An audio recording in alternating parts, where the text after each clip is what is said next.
Okay student, let's go ahead. Now will see Lenz law. Lenz law मैंने क्या बताया था कि जैसे सपोज करो कॉयल है, ठीक है, और एक दूसरा कॉयल है। इसको जब हम यहाँ पे ला रहे हैं तो ये क्या करता है, इसके अंदर करंट इंड्यूस करता है, राइट।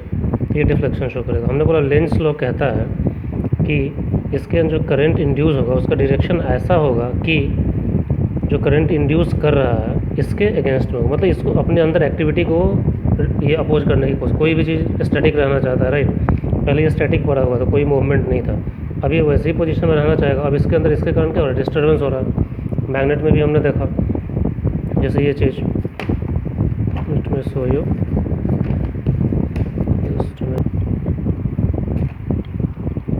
ये देखिए, इसमें क्या था, आ रहा है यहाँ पे, तो नॉर्थ पोल हमने लेके आया तो इसके अंदर करंट इंड्यूस होगा। अब कहने का मतलब है कि जो करंट इंड्यूस होगा वो क्या करना चाहेगा, जो भी इसके अंदर डिस्टर्बेंस हो उसको अपोज करना चाहेगा, मतलब चाहेगा कि ये इससे दूर जाए, ठीक है। कब हो जाएगा, इसका नॉर्थ पोल लाए हैं तो दैट मीन्स कि यहाँ पे भी अगर नॉर्थ पोल इंड्यूस हो तो क्या होगा, ये रिपेल करेगा, मतलब अपोज करेगा एक दूसरे को। That is what the lens law is. तो ये करता क्या है, सपोज कीजिए मैग्नेट दिया आपने, ये कॉयल था, ठीक है, गैल्वेनोमीटर था। अब ये आप यहाँ पे लेके आए नॉर्थ पोल, इसका मूवमेंट आप करवा रहे हो, आगे ले जा रहे हो, पीछे ले जा रहे हो, तो इसके कारण क्या होगा, when magnet is brought, when magnet is brought current is induced, current is induced, ठीक है। current produced tries to oppose the cause producing it, जिसके कारण ये प्रोड्यूस हुआ है। तो किसके कारण प्रोड्यूस हुआ है, मैग्नेट के कारण। तो मैग्नेट को अपोज करेगा। कब अपोज करेगा, जब इसके अंदर भी नॉर्थ वाली पोलैरिटी इंड्यूस हो, ठीक है। An pole of the magnet can be repelled only if current induced creates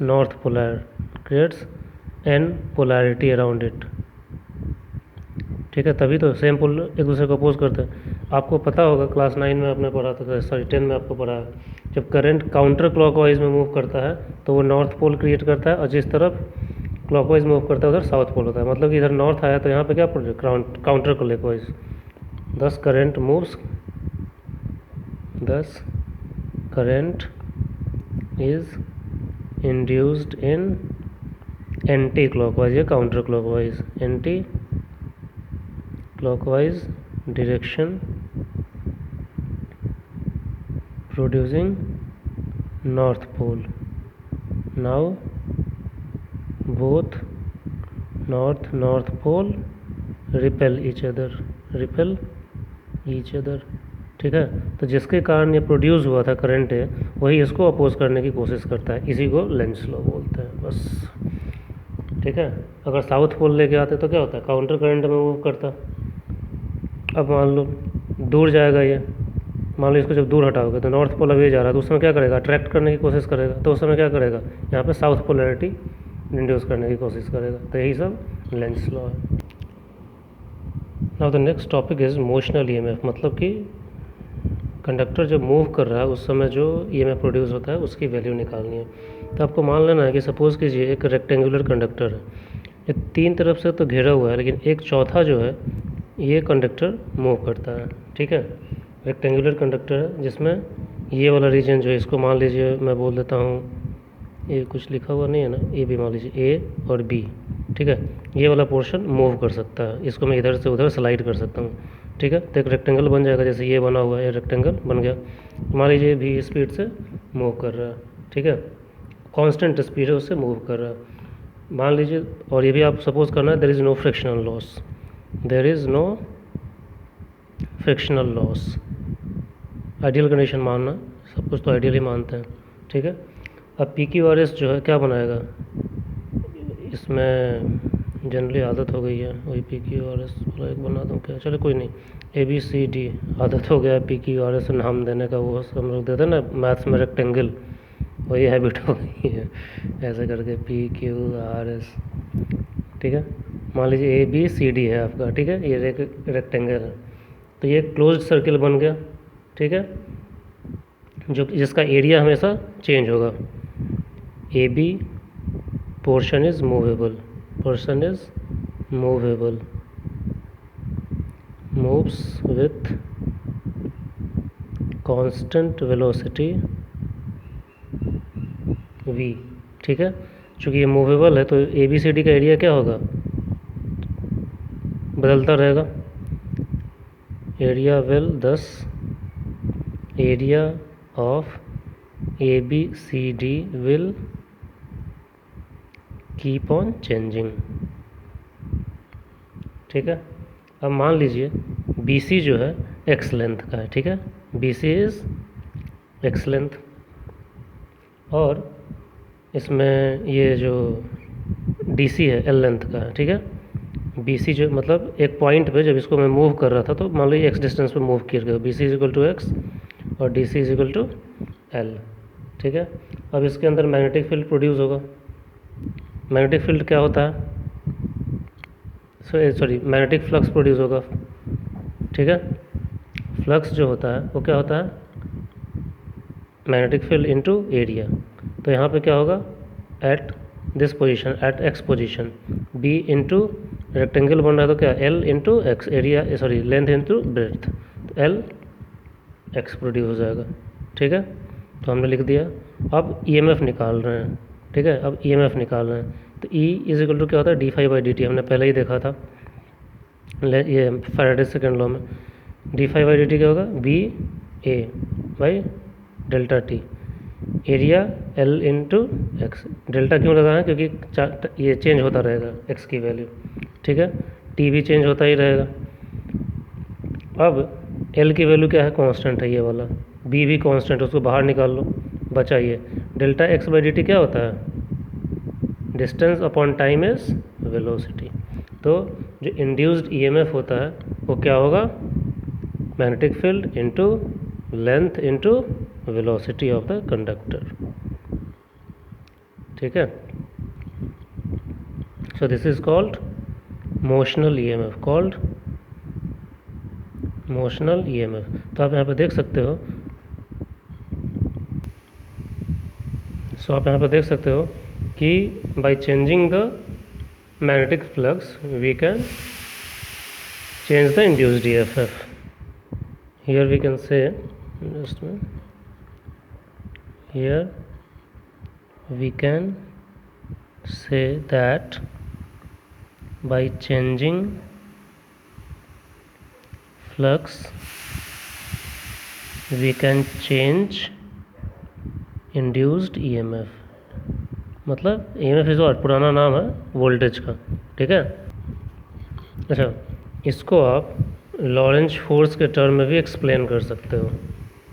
ठीक है, कैसे, देखो इधर मान लो इस पर एक चार्ज है, जो यही चीज़ है जो चार्ज मूव कर रहा है। ठीक है, यहाँ पे लॉरेंज फोर्स क्या होता है, अब चार्ज है तो एक इलेक्ट्रिक फील्ड प्रोड्यूस होगा और एक मैग्नेटिक फील्ड प्रोड्यूस होगा। मान लो चार्ज, एक कंडक्टर मूव कर रहा है इसी में, यही चीज़ है, बस मैं सपोज कर रहा हूँ कंडक्टर की जगह सिर्फ एक चार्ज की वैल्यू मान लो। इसमें भी तो मूव जो करंट इंड्यूस हो रहा है क्या चार्ज के कारण ही हो रहा है, कंडक्टर है तो।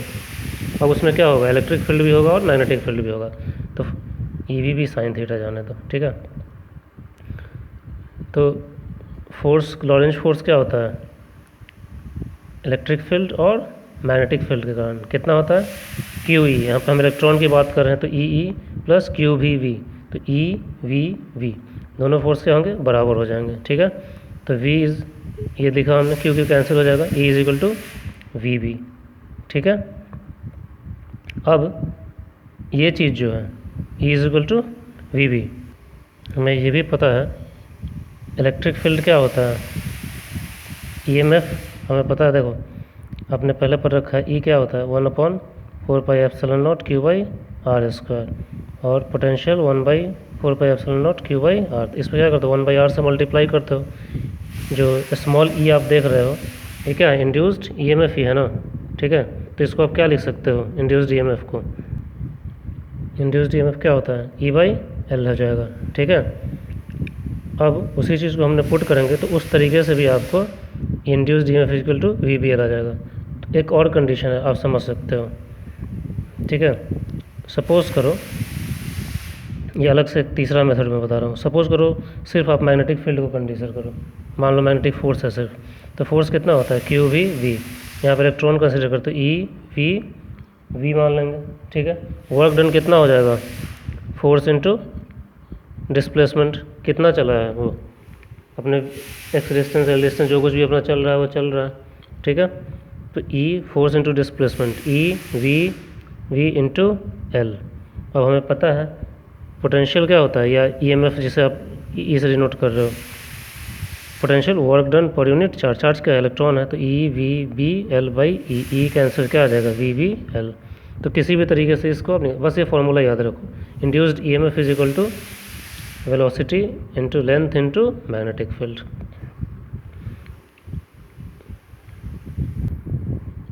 नाउ अब आपको एक रिलेशन समझना है, चार्ज में जो मान लो ये चार्ज मूव कर रहा है उसमें और मैग्नेटिक फ्लक्स में क्या रिलेशन होता है। हमने पढ़ा अभी ईएमएफ, ई का मतलब चार्ज नहीं है, ध्यान रखना, मैग्नेटिक फ्लक्स है, सॉरी ईएमएफ है ये, पोटेंशियल जिसे आप बोलते हो। ठीक है, दिस इज पोटेंशियल और इंड्यूस्ड ईएमएफ जो हमने निकाला अभी। ठीक है, ये भी फार्मूला उसी का है, ये भी फार्मूला उसी का है। ये क्या होता है, D phi by D T. हमें पता है आई क्या होता है, करंट, क्यू बाई टी। हमें ये भी पता है करंट वी बाई आर भी होता है, V is equal to I R. तो आई क्या होगा, V by R, Ohm's law से। ठीक है, तो मैं लिख सकता हूँ I is equal to Q by T और ई बाई आर। ठीक है, तो delta Q by delta T जो होगा, ई की जगह मैं क्या लिखूँगा, ये वाला चीज़ लिख देता हूँ, D phi by D T, delta T by delta phi by delta T, और नीचे तो 1 बाई आर है ये। ठीक है, तो डेल्टा टी क्या हो गया, कैंसिल हो गया, तो बचा क्या, delta phi is equal to Q और ये आर।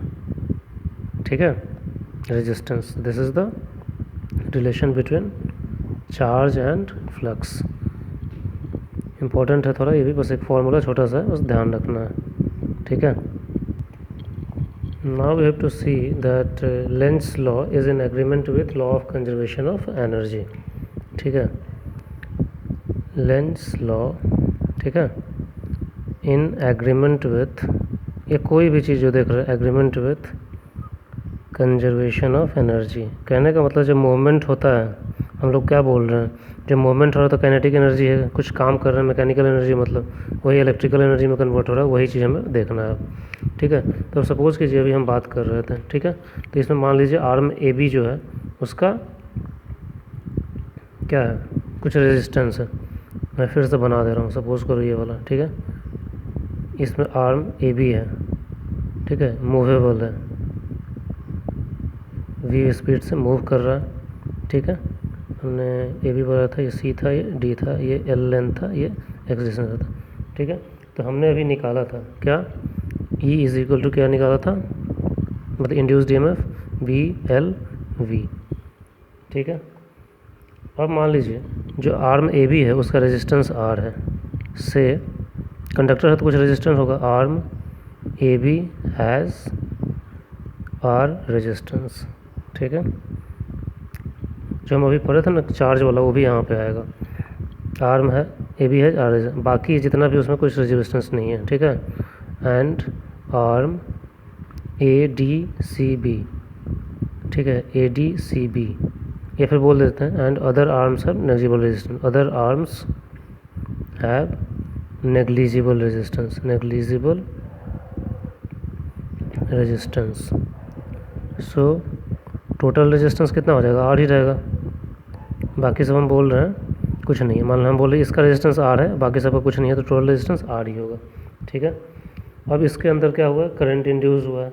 ठीक है, now due to induced EMF current will be induced.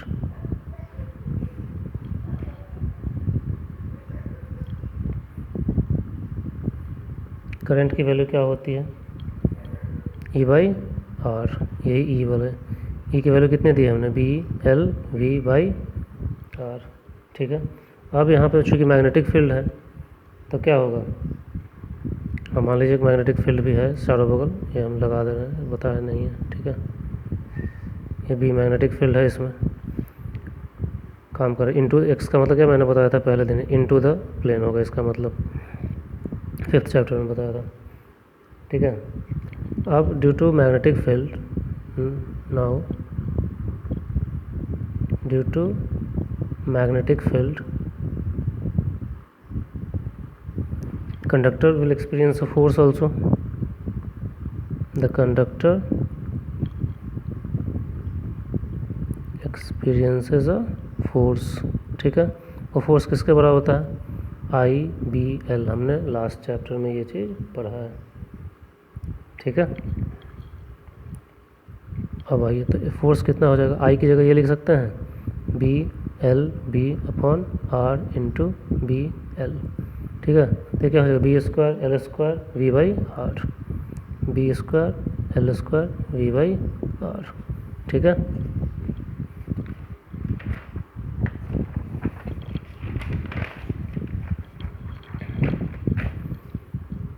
अब देखिए, अब ये फोर्स क्यों है, जो चार्ज मूव कर रहा है, ड्रिफ्ट वेलोसिटी है, उसके हिसाब से काम कर रहा है।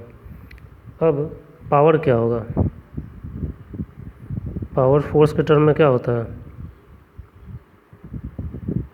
इंटू वेलोसिटी होता है, ठीक है। फोर्स इंटू वेलोसिटी, देख लेना इसे, फिजिक्स की पुरानी चीज़ है। अभी फोर्स हमने निकाला कितना है, B²L² V/R इंटू V, तो ये कितना हो जाएगा B²L² V²/R। आप इसको ऐसे भी निकाल सकते हो, this way also, this way also. Power क्या होता है I²R, ठीक है। आई अभी आपने निकाला था, कितना आया था BL/V/R, BL/V/R, तो स्क्वायर कर दो, ठीक है, इंटू R करो, B²L² फिर V²/R² इंटू R कैंसिल, तो क्या आएगा B²L² V²/R, दोनों क्या है, सेम ही है, कैसे भी निकाल सकते हो पावर को, और दिस, ठीक है। यही जो पावर क्रिएट हुआ, वही जो मतलब वर्क डन हमने किया, यही मैकेनिकल एनर्जी इज कन्वर्ट, जो मूवमेंट हो रहा है, दिस मैकेनिकल एनर्जी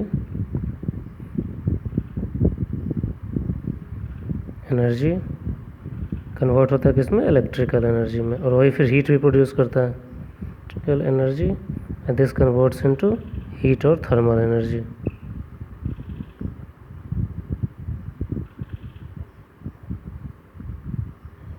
ठीक है। So let me close this video, अभी ये इतना हुआ, नेक्स्ट वीडियो में हम पढ़ेंगे एडी करंट्स के बारे में। Thank you.